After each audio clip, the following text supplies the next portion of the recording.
Have you ever gazed up at the night sky, filled with awe and wonder, and pondered the question of a creator? The question of God's existence has captivated humanity for millennia. As a member of the Catholic Church, I've dedicated my life to understanding and sharing the profound truths of our faith. And I firmly believe that there's compelling evidence both within the realm of faith and the world of science that points to the reality of God. In this video, we'll explore the top 10 proofs for the existence of God, drawing from Catholic doctrine, teachings, and scientific evidence to present a compelling case for God's existence. Join me on this journey as we uncover the remarkable signs that point to the divine and strengthen our faith in the God who created us.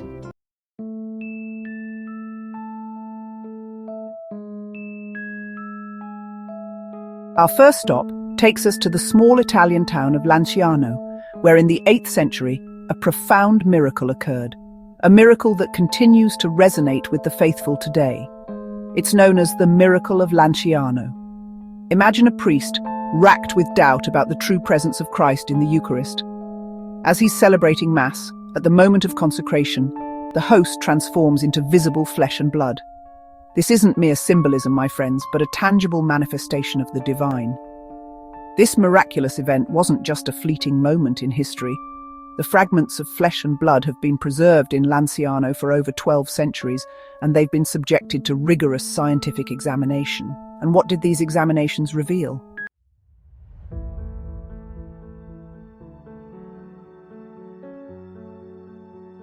In 1970, a team of renowned scientists, led by Professor Edoardo Linoli, a professor of anatomy and pathological histology, was granted permission to examine the relics. Their findings, published in 1971, sent shockwaves through the scientific community.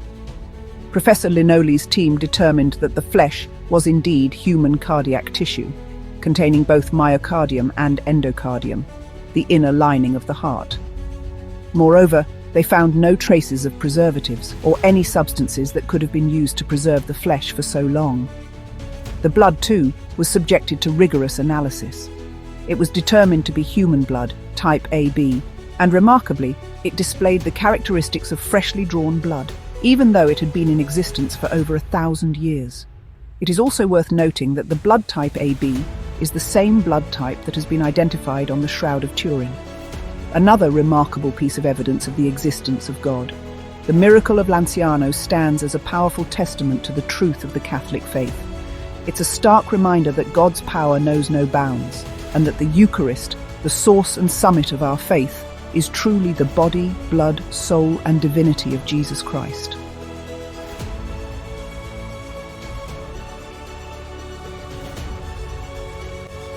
Our journey now takes us across the Atlantic to Mexico, where in 1531, a miracle occurred that would forever shape the religious landscape of the Americas. This is the story of Our Lady of Guadalupe, a testament to the Blessed Mother's profound love for all of God's children. 10 years after the Spanish conquest of Mexico, a humble indigenous man named Juan Diego was walking near Tepeyac Hill when he had a vision of a radiant woman bathed in celestial light. This was no ordinary woman, it was the Virgin Mary, who identified herself as the perfect and perpetual Virgin Mary, Mother of the true God. Our Lady spoke to Juan Diego in his native language, Nahuatl, a language unknown to the Spanish. She instructed him to go to the bishop and request that a church be built on that very spot. Juan Diego, though hesitant, obeyed. The bishop, a Spaniard named Juan de Zumarraga, was skeptical of Juan Diego's story. He demanded a sign, a proof of the apparition's authenticity. Juan Diego returned with roses in his tilma, which miraculously bore the image of Our Lady of Guadalupe. The bishop was awestruck, and a church was built in honor of the Virgin Mary. Today, the Basilica of Our Lady of Guadalupe stands as a testament to this divine miracle, drawing millions of pilgrims each year.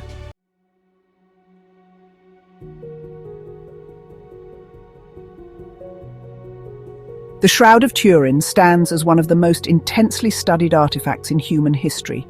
Could it be the actual burial cloth of Jesus of Nazareth? For centuries, this simple piece of linen has captivated the attention of believers and skeptics alike.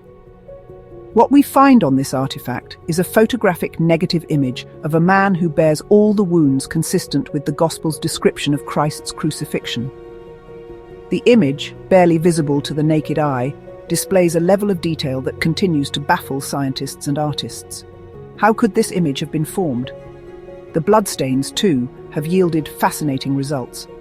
Scientific analysis has confirmed that the blood on the shroud is real human blood, belonging to the AB blood group, a detail consistent with other relics believed to be connected with Christ. Recent scientific evidence has further strengthened the case for the shroud's authenticity. Studies have shown that the image on the shroud could not have been created by any known artistic or photographic technique, and also dated the Shroud of Turin to the time of Christ. The very existence of this image, imprinted upon a material as humble as linen, speaks to a living God whose miracles surround us should we choose to seek. As Christ said, "Seek, and ye shall find."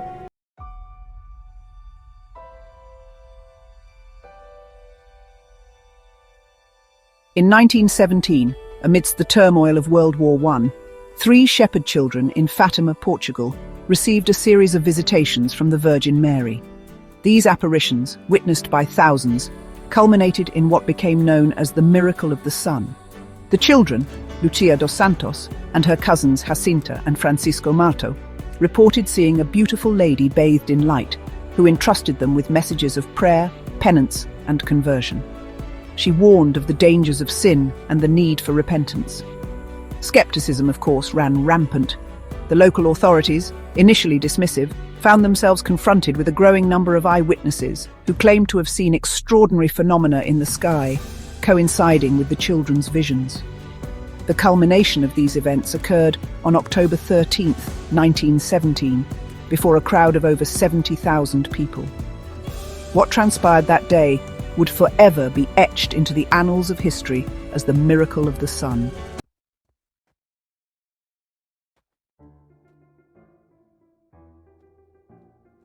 As the rain poured down, the crowd gathered in the Cova da Iria, the site of the previous apparitions. Suddenly, the clouds parted, and the sun appeared as a spinning disk in the sky, casting multicolored lights across the landscape. Witnesses described the sun as dancing and zigzagging in the sky. Many feared the end of the world had arrived, while others interpreted it as a divine sign. Astonishingly, even newspapers with no prior interest in the apparitions reported on the extraordinary event. The Miracle of the Sun was not simply a visual spectacle. It was a powerful sign pointing to the reality of God's intervention in human history. The event at Fatima, like the burning bush encountered by Moses, shattered the expectations of the ordinary and revealed the extraordinary nature of God's power.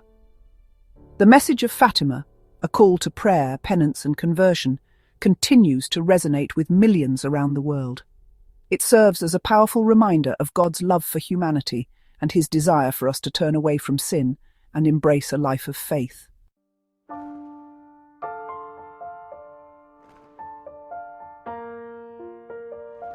Throughout the history of the Church, there have been numerous accounts of the bodies of saints remaining incorrupt after death, defying the natural process of decay. These cases, often referred to as incorruptibility, have long fascinated believers and skeptics alike. While the Church doesn't offer a definitive scientific explanation for incorruptibility, recognizing it as a supernatural phenomenon, it's seen as a sign of God's grace and a testament to the holiness of these individuals. The faithful view these incorrupt bodies as tangible evidence of the soul's victory over death and a foreshadowing of the resurrection. One of the most well-known examples is St. Bernadette Soubirous, the visionary of Lourdes. Despite being buried in a humid and simple casket, her body remains remarkably preserved to this day. Similarly, the body of St. Padre Pio, a beloved Italian priest known for his piety and stigmata, showed minimal signs of decay after his death. These incorruptible saints, of which we have only provided 2 examples out of the many that exist, yet again reveal God's desire to reveal himself to his children.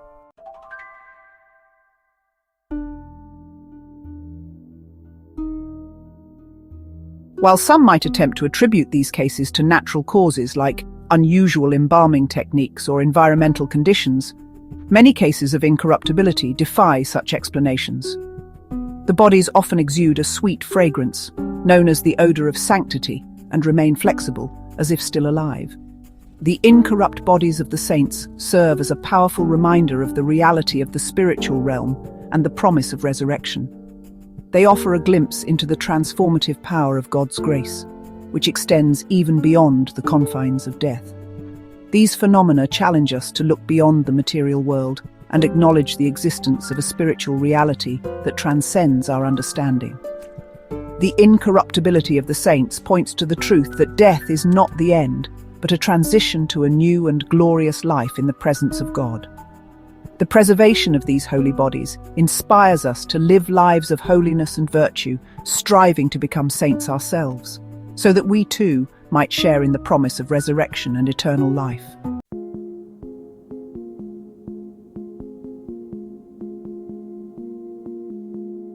Friends, let's delve into the profound insights of St. Thomas Aquinas, a medieval philosopher and theologian. Aquinas proposed the moral argument, which states that our understanding of morality points to a higher moral lawgiver. The universe itself contains moral laws that seem to transcend human societies and cultures. Aquinas argued that these moral laws must originate from a source beyond humanity. This source, he concluded, is what we understand to be God. Thus, the moral argument points to the existence of a supreme moral lawgiver. This requirement is further evidenced by our innate sense of right and wrong, which suggests a universal moral standard. However, the issue here is that without a higher moral authority, moral relativism would prevail, leading to chaos and inconsistency. This higher moral authority would be God, the one who defines and upholds moral law. Believers find in this argument a compelling reason to affirm the existence of God.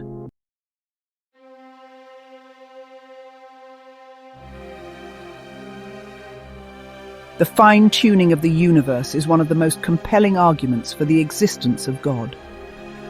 Scientists have discovered that the constants and quantities in the universe are precisely set to allow for the existence of life. If any of these constants were even slightly different, the universe would be inhospitable to life. The precise calibration of these constants suggests an intelligent designer behind the cosmos. This fine-tuning is a call to recognize the intentionality and purpose behind our existence.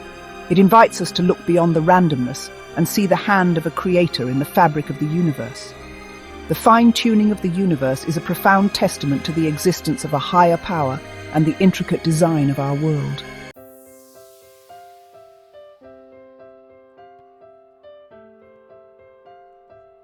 The miracle we're about to explore takes us to the heart of our Catholic faith, to the very source and summit of our Christian life, the Holy Eucharist. In 1996, in Buenos Aires, Argentina, an event reignited faith in many hearts. A priest retrieved discarded hosts, placing them in water to dissolve. Days later, one host transformed into bloody flesh. The future Pope Francis ordered an investigation. Analysis by Dr. Zugiba confirmed it was human cardiac tissue. Only after the analysis had been completed did the Australian journalist Mike Willesee, who had taken the sample to Dr. Zugiba for testing, tell him it had been taken from a dissolved Eucharist. The doctor was unable to scientifically explain the results of the test. Yet again, the tests also showed that the blood type was AB, just as was found on the Shroud of Turin and the Eucharistic miracle of Lanciano from centuries earlier. The consistency of the blood types and the fact that AB negative is the rarest of blood types, making it harder to consistently fake across the centuries, points in only one direction: the true God revealing himself to us.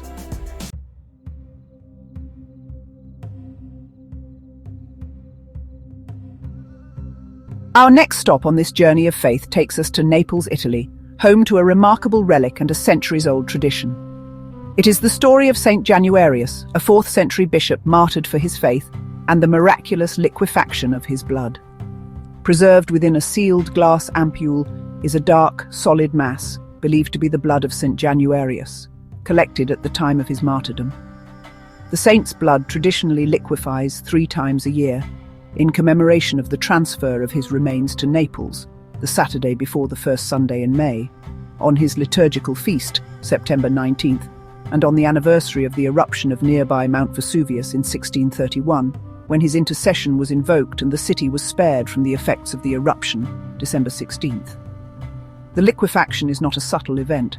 The blood often changes color and volume, sometimes even bubbling as if it were freshly drawn. This phenomenon has been witnessed by millions of people over the centuries, including scientists, skeptics, and even popes. What makes this miracle so intriguing is its unpredictable nature. While the liquefaction often occurs on feast days associated with St. Januarius, it has also happened at other times, seemingly in response to prayer or during times of great need. When the blood doesn't liquefy, the Neapolitans take it as an omen of misfortune. The blood did not liquefy in September 1939, 1940, 1943, 1973, 1980, or in December 2016 and 2020.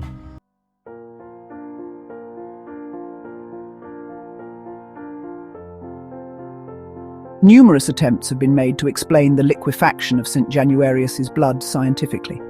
Some suggest it's a compound changing viscosity with temperature or movement. Others propose chemical reactions or magnetic fields. Several investigations have already been conducted in the past to find a scientific explanation that answers the question of how something solid can suddenly liquefy, but none has been satisfactory so far. The miracle of St. Januarius's blood continues to defy simple scientific explanations. It stands as a powerful reminder of God and his miracles in our lives.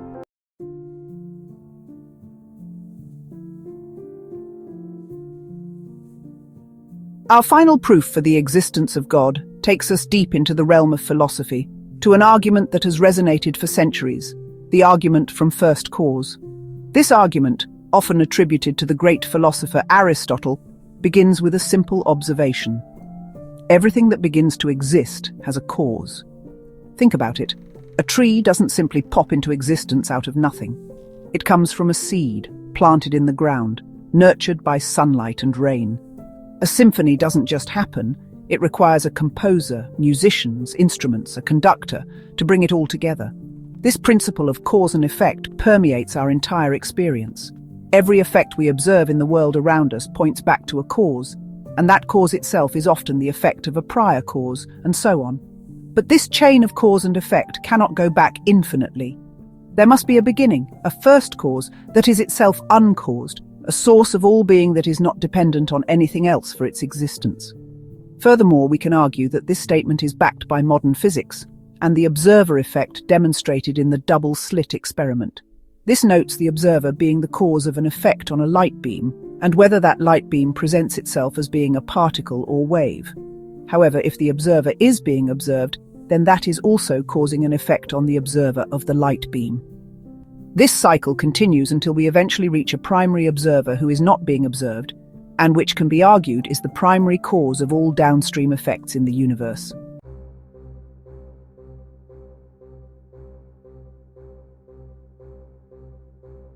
This first cause, this ultimate source of all being, is what we call God. Now, some might object, saying that the universe itself is eternal, that it has always existed and therefore doesn't require a cause, but modern science tells us otherwise. The Big Bang theory, developed by a Catholic priest and widely accepted as the best explanation for the origin of the universe, posits that the universe had a beginning, a point in time when all matter, energy, space, and time itself came into being. If the universe had a beginning, then it must have had a cause outside of itself, a cause that is not bound by the laws of physics or the constraints of space and time. The argument from first cause doesn't provide us with all the answers about the nature of God, but it does point us in the direction of a transcendent, eternal, and uncaused reality that underpins all of existence. It is in this ultimate source of being, this first cause, that we discover the ground of our own existence, the reason for our hope, and the love that sustains us.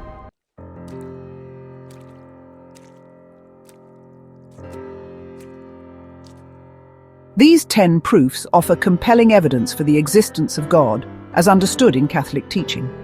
From the miraculous events witnessed throughout history to the awe-inspiring order of the cosmos, the fingerprints of the Creator are all around us, inviting us to delve deeper into the mystery of faith.